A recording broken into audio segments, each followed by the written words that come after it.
mixer na atay, aluminum case, pero gig bag ni siya. Pwede musical instrument, pwede bisan unsa nga klase inyong isulod.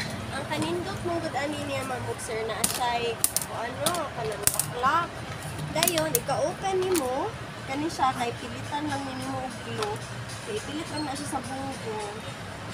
Na. Pero ang pika side kay cushion. O na siya katong iyahang sa pangan foam. Na kani matangtang. So inigtuan nimo pwede ra nimo magamit ana dili jud sila magbuwag.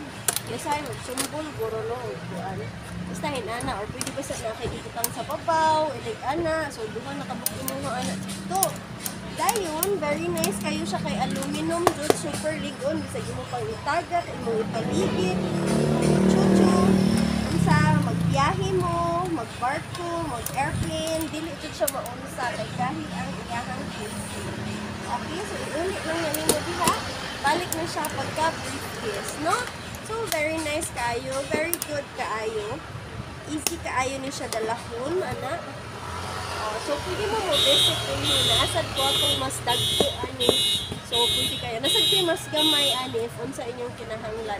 Dili ra ni siya sa music, pero pwede ni siya bisan unsa. Lagi siya mga brand guys. Oh, very nice. Kaayo siya ba?